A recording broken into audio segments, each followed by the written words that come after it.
today we are going to tackle number of islands problem. It's a very classic problem, and it will help you to understand the basic of recursion. So here is the problem. Basically, as you can see, 1 represents land, 0 represents water. So imagine you have like a 2 multiple 2 sides array. It's going to be something like 1, 1, 1. So in this case, as you can see, all of those are land. So in this case, just have 1 island, right? So another case is like if we have 1, 0 and 1, let's say 0, 1, in this case, you're going to have 2 islands. And if we change this 0 to 1, then it's going to be 1 island. So the reason why I wanted to start with this example, because it's easy to test. Usually we would prefer that when we kind of seeking, we use some simple example to start with. And also it's helpful when we finish our coding and do the quick test. Just make sure. The solution here is basically, imagine if we are a computer, we're starting from the 0, 0 position, right? In this case, is here, right? And we basically say, okay, we visit this. Oh, if it's 0, we just skip, right? If it's 1, then something. Oh, yeah, I already visited this, and I wanted to mark all the land that share the same land as this marked one. So in this case, I would do something like I need to go 4 direction, right? Basically, it's left, right, up, and down, right? So you basically have those 2 directions, yeah, 4 directions. And then in this case, for the up, it's if we're starting from 0, 0, for the up, it's invalid, right? Because it's something like 0, -1, which doesn't exist, similar as left. So in 0, 0 index case, we only have right and the down, right? So we're going to mark this as read, this as read, and similarly, x here, we're going to go down and mark as read. You might say some cases, because x, position 1 and position 2, both of them can go to the corner one, right? But if we do it in right way, we do it in a recursion way, we kind of use the original 2D array to change the value x. For example, when x1 check this value 1 first and change it to x, and then when x2 comes here again, now it's not 1 anymore, it's x, so it doesn't need to go further. This is, in other words, we're using kind of shared, right, to avoid duplicate calculation. So that's basically the idea. Let's go into the implementation here. So firstly, I think we can assume like this is the 2D valid 2D array. Probably it's a good idea to double check with the interviewers. And now we assume it's valid. So let's say for the, I would define this like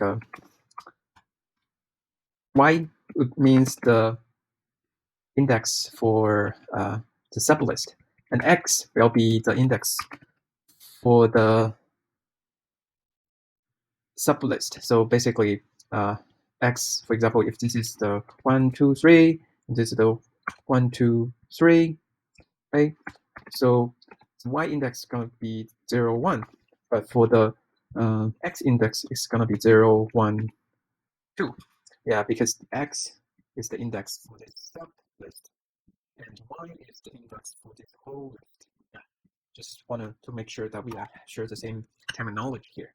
So in this case, I'm gonna first iterate one index, which is x range, length, print, and then x range, length, print, 0. In this case, we assume like print a list of 1 value. So in order to make this more readable, I would like to define some constant. So for example, visited, we're gonna be define something like different from what we have 1 or 0.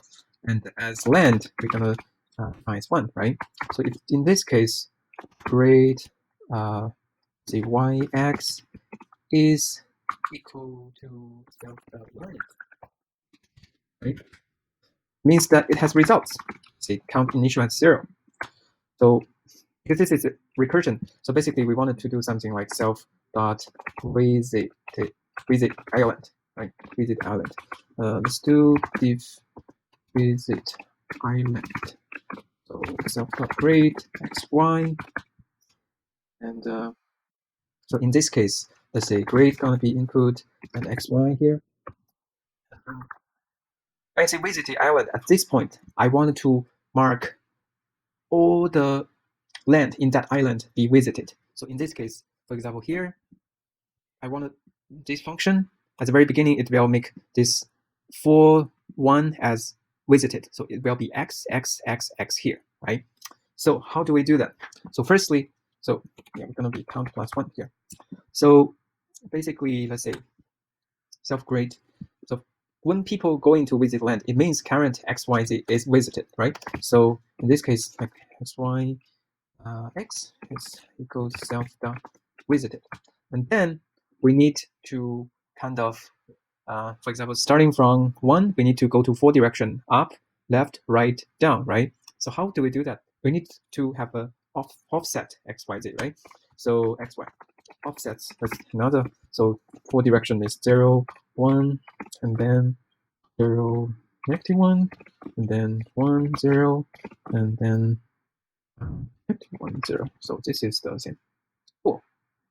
Yeah, 4 directions. Each time is just move one step. Yeah.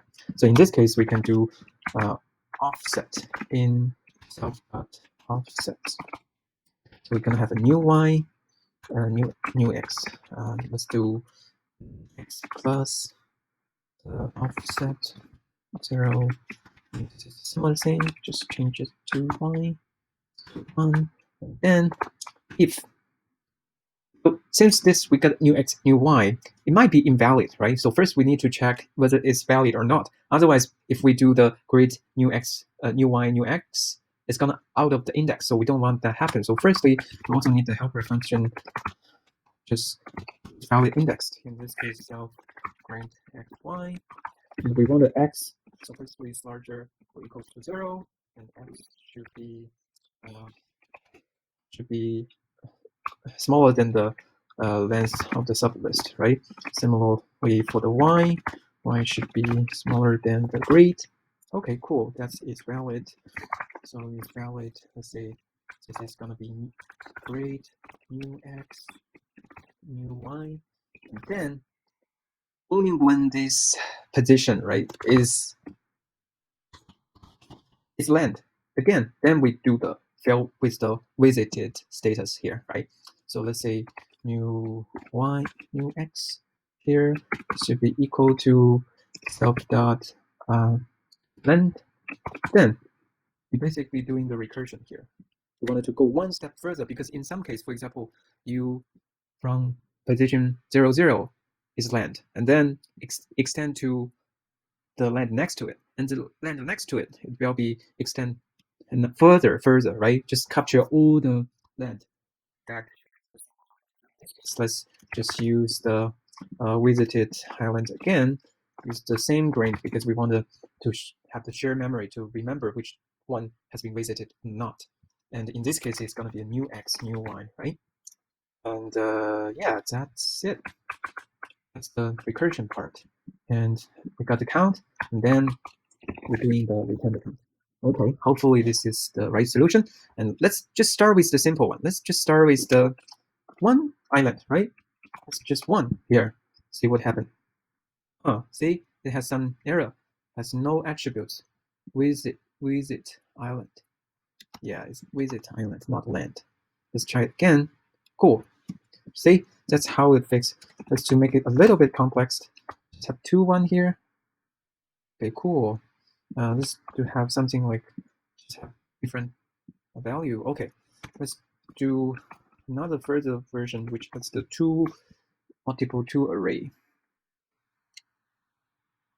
Cool. 1. Nice. Let's do something like kind of 2 island in this case, right? Yep, 2 island. Let's just have this input here. Yeah, finally, if you are confident enough, you can have the more complex example. You have to follow the format of LeetCode. Okay, perfect. Let's submit. Perfect. That's it, right?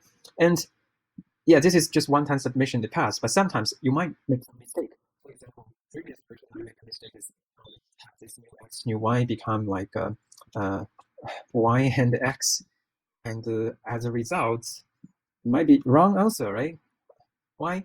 So it turns out this one will never be because grid has been already been set visited. So this statement will never be visited here. So it's never a recursion. It's just a one level traverse. So how can you debugging this? The way I do it is I would just print out the new x, new y, and say why this is just one level, and then I end up finding this, right? Yeah, that's one way to do it. And yeah, hopefully this video is helpful for you to understand basics of recursion, and also the tips here is using simple examples. Let me just write down here. Simple example that helps you to kind of think of just help you to figure out the initial thoughts, right? And also help you verify your initial implementation. And yeah, obviously trying to make more simple examples ahead, because just in case that your solution, your algorithm was wrong at the beginning, that's really bad if you just found out at the end, right? And another thing is like, I would suggest you guys to use a lot of those like instance. In that case, it will make your code looks cleaner, like visited and offsets or is valid index, things like that. Yeah. And yeah, that's pretty much my thoughts on these questions. And feel free to add more of your insights in the comments. Thank you.